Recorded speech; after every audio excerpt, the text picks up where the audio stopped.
하나님은 살아계십니다. 하나님을 기대합니다. 하나님은 하실 수 있는 줄 믿습니다. 2011년 9월 11일 미국 뉴욕에 있었던 무역센터가 비행기 테러로 무너졌습니다. 당시 테러범들이 납치한 비행기는 4대였습니다.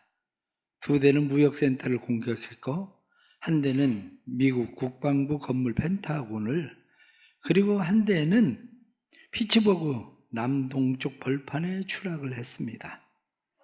9.11 테러로 사망한 사람이 3,780명이었는데 비행기 탑승자가 266명, 소방관이 412명, 그리고 무역센터에서 2,977명, 국방부에서 125명이 사망을 했습니다. 부상자는 2만 5천 명에 달했습니다. 그때 피츠버그 남동쪽 벌판에 추락한 미국 유나이티드 항공기 93호, 여기에 탑승하고 있었던 사람이 있었는데 토드 비머라는 사람입니다. 토드 비머라는 사람이 비행기 후미진 곳에서 비행기 통신수단인 에어폰을 통해서 지상과 연락을 하고 있었습니다. 지상에 있었던 리사 제퍼슨이라고 하는 직원과 함께 연락을 하면서 비행기의 피해가 무엇인지, 비행기의 상황에 대해서, 뿐만 아니라 테러범이 몇 명인지, 그들이 무장하고 있는 무장 상태는 어떤지, 비행기의 상황을 속속들이 알려주고 있었습니다. 그러면서 테러범들이 비행기를 추락시키기 전에 우리 승객 몇 사람이 대항해서 테러범과 싸울 것이다. 그리고 이야기를 했습니다. 그리고 에어폰을 통해서 주기도문을 외웠어요.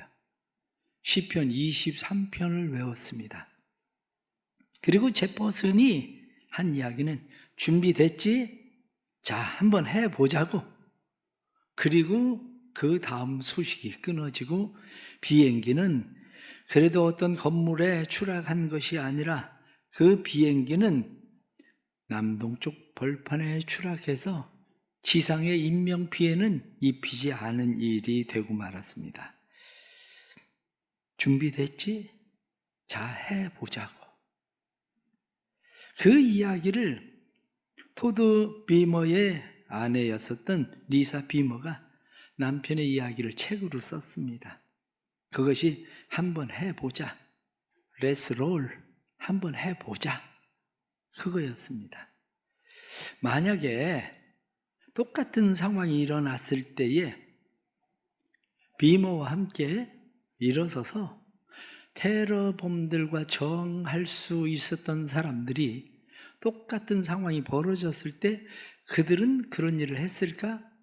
거기에 대한 대답은 그들은 했을 것이다. 그거예요.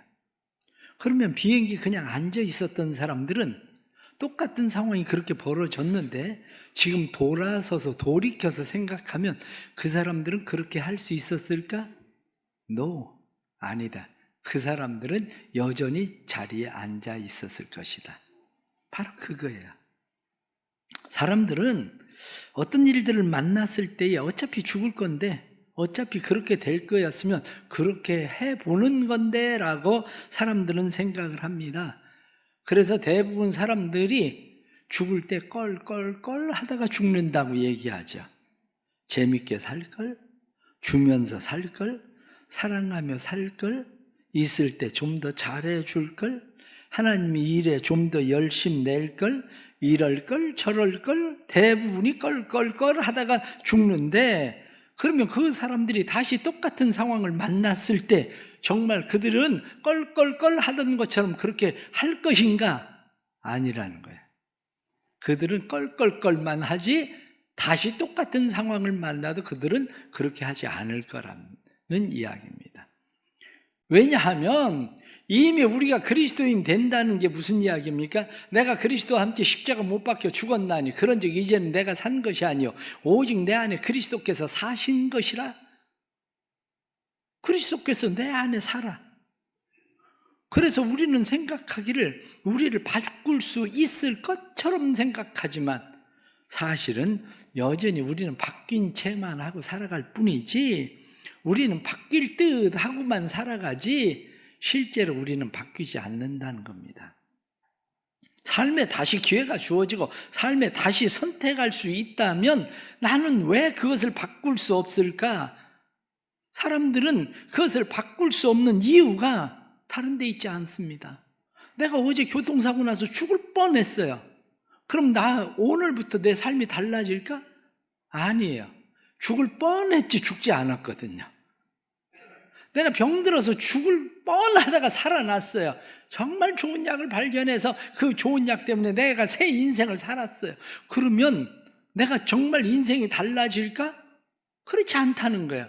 대부분의 사람들은 죽을 뻔하다가 살아난 거지 바뀌지 않아요. 왜 그럴까? 이유는 간단합니다. 죽지 않아서 그래요. 죽었어야 되는데 죽지 않아서. 오늘 왜 우리가 요나서를 1장, 2장, 3장, 4장까지 하고 나서 왜 다시 요나로 이렇게 말씀을 전하느냐? 지난 주일에 말씀을 드릴 대로 요나서는 미완성이다. 요나서가 결론을 딱 내린 것이 아니라 요나서는 미완성이다. 그 결론은 누가 내려야 되는 거냐? 내가 내려야 되는 거거든요. 요나서의 결론은. 요나가 하나님의 말씀을 거역하고 다시스로 가다가 물고기 뱃속에 들어가서 니느웨 성으로 가게 됩니다. 니느웨 성에 간 요나가 니느웨 성 사람들이 망하는 꼴을 보려고 앉아 있다가 자기의 햇빛을 가리워주고 있었던 방덕굴이 시드는 것을 보고 얼마나 원망하고 불평을 하는지 차라리 하나님 죽는 게 낫겠습니다. 이렇게 이야기할 때 하나님께서 너는 저 좌우를 분별하지 못하는 12만여 명이 되는 사람들이 안 보이니? 어린아이들이 안 보이니? 너는 저기에 있는 저 수많은 가축들이 안 보이니? 하나님께서 요나에게 그렇게 말씀하시던 것처럼 우리도 여전히 죽을 뻔한 거지 우린 죽지 않았거든요. 예를 들면 어떤 사람이 그때 그 주식을 샀어야 되는데, 아니면 그때 그 집을 샀어야 되는데, 코인을 샀어야 되는데, 그래서 다시 그때로 돌아가서 그 사람이 집을 사고 주식을 사고 코인을 사서 부자가 됐다고 합시다. 그러면 그 인생이 바뀔까? 안 바뀐다는 거예요. 왜 그 사람이 바뀌지 않느냐? 이유는 간단합니다. 그 사람의 가치관은 바뀌지 않았기 때문에 돈을 쥐고만 있을 뿐이지, 돈을 쌓아놓고만 있을 뿐이지, 돈을 어떻게 써야 되는지를 모르는 사람이기 때문에 그 인생은 바뀌지 않는다는 거예요. 그냥 쥐고 있고 쌓아놓고만 있는 거지. 우리의 인생도 마찬가지입니다. 과거로 돌아가면 우리를 바꿀 수 있을 것처럼 우리는 여전히 생각하지만 과거로 돌아가도 우리의 인생이 왜 바뀌지 않느냐? 요나가 물고기 뱃속에 들어가서 죽을 뻔했지 죽지 않았거든요. 그때 요나가 죽은 것이 진짜 자기의 삶에 진짜 죽은 거였으면 요나는 원망하고 불평할 게 없어요. 요나는 이미 죽었어요.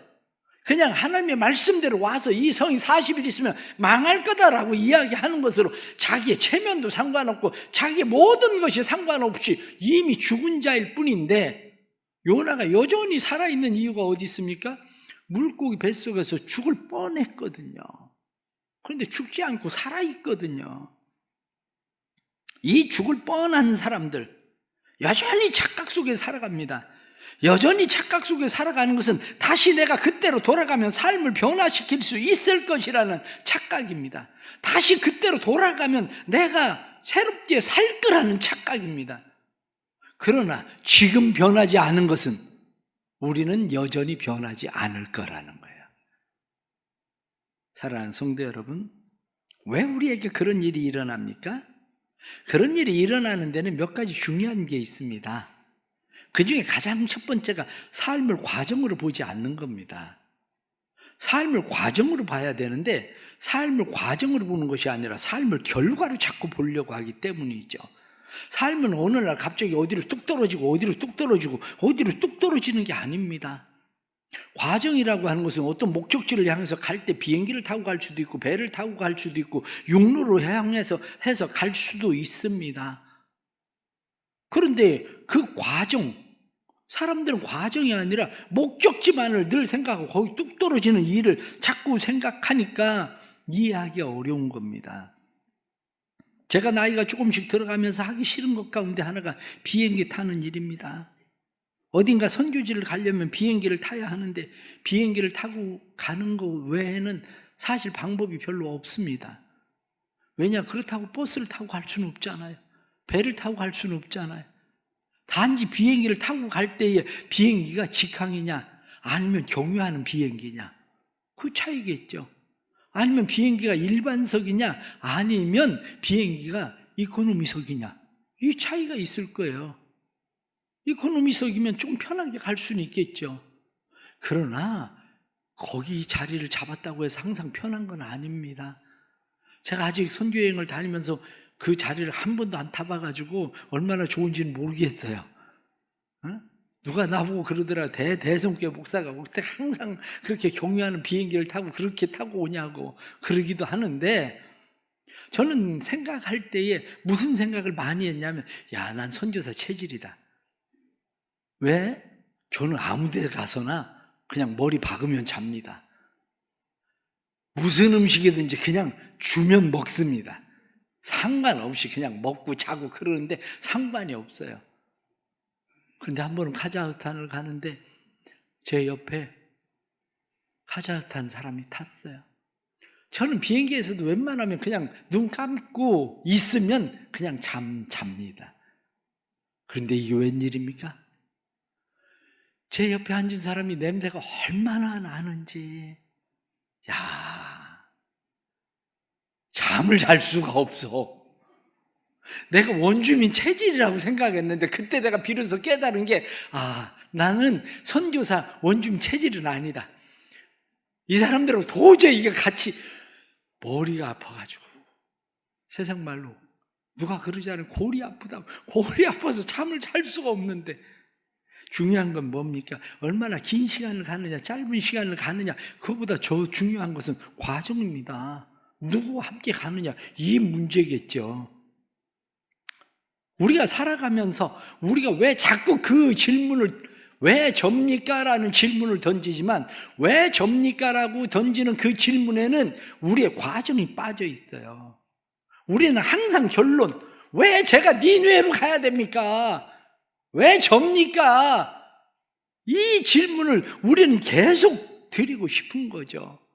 그러나 과정이라고 하는 것이 우리에게 얼마나 중요한지 과정은 결론보다도 더 중요합니다. 도드 비머가 결론을 알고 있었다고 해서 그렇게 했겠습니까? 그렇지만은 않습니다. 그들이 비행기 안에서 어떤 일이 벌어졌는지 모르지만 테러범들과 그들은 싸우면서 그들이 방향을 향해서 가고 있었던 방향을 틀어버렸기 때문에 벌판에 떨어진 거지 그렇지 않고는 그런 일이 벌어질 수가 없습니다. 때로는 왜 접니까? 라고 질문해야 될 일이 아닙니다. 누군가가 같이 일을 하고 욕을 먹어야 되면 왜 접니까가 아니라 그래 누군가가 욕을 먹어야 되면 내가 먹지 뭐 이래야 되는 거죠. 누군가가 그 일을 해야 된다면 내가 하지 뭐. 비행기 있는 사람들이 다 달려들지 않아도 그래 내가 한번 달려보지 뭐 한번 해보지 뭐 이게 필요한 거지 왜 접니까? 이게 아니에요. 그러나 오늘날 우리는 살아가면서 어떤 생각을 많이 합니까? 야, 어쩌다가 내 인생에 내가 저 인간을 만났을까? 아니 하필이면 난 왜 저 남자를 만나서 난 저 여자를 만나서 나는 왜 이렇게 살아야 되나? 아니 나는 어떻게 집안에 예수 믿는 사람 한 사람 없는 이 집안을 만나가지고 나는 왜 이러고 살아야 되나? 왜입니까? 왜입니까? 라고 물어보지만 누가 선택한 건데요? 자기가 선택했지. 다시스로 내려가는 배를 누가 선택한 건데 자기가 선택했잖아. 우리 인생에 많은 사람들이 던지고 있는 질문에 항상 왜 접니까? 하나님 왜 내가 해야 됩니까? 왜 내가 욕을 먹어야 됩니까? 하나님 왜 내한테 그걸 다 떠넘깁니까? 이런 생각을 우리가 가지고 있지만 사실은 그것은 하나님을 잘 이해하지 못해서 그렇습니다. 왜 접니까? 이렇게 던지는 질문 속에서는 하나님의 뜻을 모르는 거야. 주변의 사람들 보십시오. 원망과 불평이 많고 왜 접니까? 라고 이야기하는 사람들의 특징 가운데 하나가 있는데 그게 뭐냐면 공감 능력이 없다는 거예요. 집에서도 아니 우리 형제들 많은데 왜 내가 공감 능력이 없어서 그래요. 직장에서도 왜 납니까? 공감 능력이 없어서 그래요. 교회에서도 왜 납니까? 공감 능력이 없어서 그래요. 공감 능력이 있어야 어차피 해야 되는 일이면 목적지로 그리로 가야 되는 일이면 내가 해야 되는 일이구나. 내가 감당해야 되는구나. 그 생각을 갖는데 예수님을 보십시오. 예수님이 십자가를 지시는 일이 예수님은 쉬웠습니까? 예수님께서 하나님에게 아버지 할만하시거든 이 잔을 내게서 옮겨주십시오라고 기도하잖아요. 그런데 예수님은 공감 능력이 있어요. 하나님의 마음에 대한 공감 능력. 그래서 예수님께서 기도하실 때 아버지여 내 뜻대로 하지 마시고 아버지의 뜻대로 해 주십시오라고 하는 공감 능력이 있어야 됩니다. 하나님의 마음을 아는 공감 능력이 있어야 우리의 삶은 무조건 목적지로 어느 날 갑자기 뚝 떨어지는 인생이 아니라 그 공감 능력이 있어야 아버지의 마음을 가지고 가는 거예요. 하나님의 마음을 가지고 가는 거예요. 신앙생활이 뭐냐? 신앙생활은 어느 날 갑자기 뚝 떨어지는 인생이 아니라 하나님과 동행하고 하나님의 마음으로 가는 게 신앙생활입니다. 우리가 살면서 사람들의 마음 가운데 왜 접니까? 이렇게 이야기할 때에 우리는 하나님 앞에 하나님 나도 써주세요. 그렇게 이야기해야 돼요. 하나님 왜 저는 아닙니까? 모세가 나이 80살 되었어도 하나님 부르셨잖아요. 하나님 요셉은 노예 생활 가운데서도 하나님께서 일으켜 세우셨잖아요. 다니엘은 포로로 끌려갔어도 하나님이 세우셨잖아요. 하나님 왜 저는 아닙니까? 베드로는 한마디로 무식한 고기 잡는 사람이었는데도 하나님 쓰셨잖아요. 하나님 왜 저는 아닙니까? 저 좀 써주세요. 저 좀 사용해 주세요. 하나님 앞에 그런 마음이 우리의 마음 가운데 있어야 됩니다. 한 아버지가 아들이 셋이 있었습니다. 첫째 아들은 그 가게를 이끌고 나가느라고 아버지와 함께 고생을 참 많이 했습니다. 그래서 그 가게 기업을 잘 일으켜 세우고 아버지로부터 인간관계를 하는 거, 사람들 대우하는 것뿐만 아니라 어떻게 해야 돈을 버는지를 아버지한테 잘 배웠어요. 참 똑똑한 아들입니다. 두 번째 아들은 아버지가 열심히 돈을 버니까 두 번째 아들은 그냥 이래저래 고생은 그냥 많이 하지 않고 아버지와 함께 그냥 잘 살았어요. 셋째 아들은 엉망이었습니다. 셋째 아들은 아버지 돈을 가지고 그냥 지 맘대로 쓰고 망나니처럼 사는데 외국에 나갔어요. 그런데 일을 저지르고 말았습니다. 셋째 아들이 일을 저질렀는데 살인을 했다는 거예요.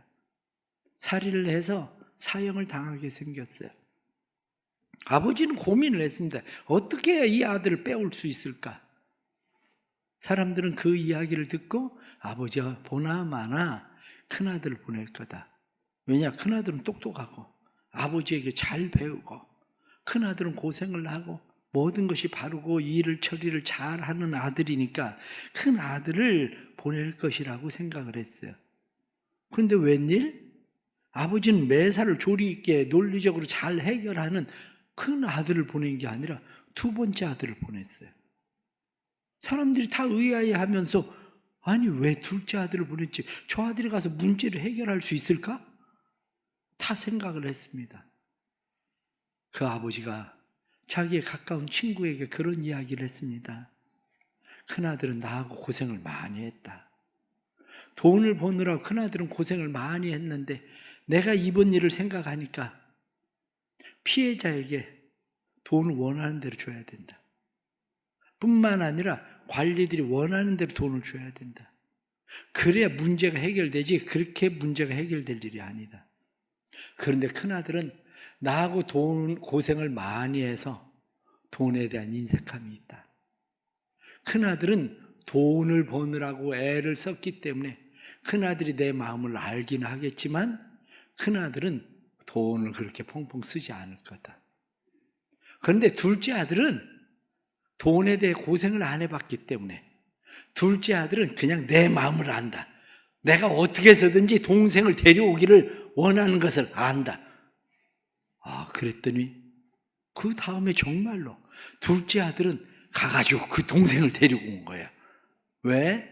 아버지 마음을 아니까 그냥 돈에 대해서 상관할 것 없이 돈을 그냥 막 쓴 거야. 원하는 대로 그 사람들에게 더 주고라도 동생을 데리고 온 거예요. 우리가 세상을 살아가면서 그렇습니다. 하나님 아버지의 마음을 우리가 잘 아는 것 같지만 하나님 아버지의 마음을 잘 아는 게 아니라 우리는 내 생각에 매여 있어요. 내 생각에 매여 있어서 우리는 죽은 것 같은데 실상은 죽지가 않았습니다. 하나님 앞에서 우리가 진짜 인생의 눈을 뜨는 것은 죽었다가 살아난 것이 아니라 내가 그리스도와 함께 십자가 못 박혀 죽었나니 이렇게 말씀한 것처럼 죽어야 됩니다. 내가 죽지 않고는 다시 살아날 수 없습니다.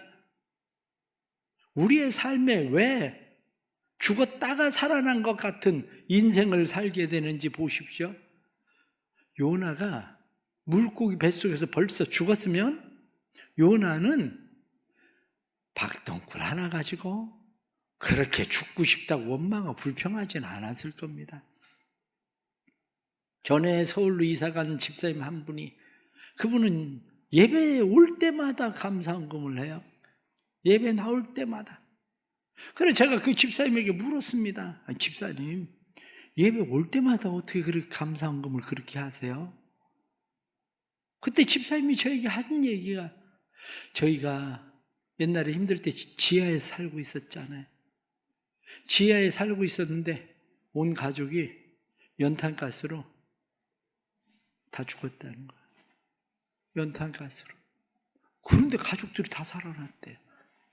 그때부터 내 곁에 살아있는 가족들을 보면 얼마나 감사한지, 살아있다는 것만 해도 얼마나 감사한지, 좀 주일에 교회 올 때마다 주일 아니라 찬양 예배를 오고 심지어 수요일에 오고 그래도 항상 감사할 수밖에 없는 것은 하나님 앞에 감사할 수밖에 없습니다. 그때 죽었습니다.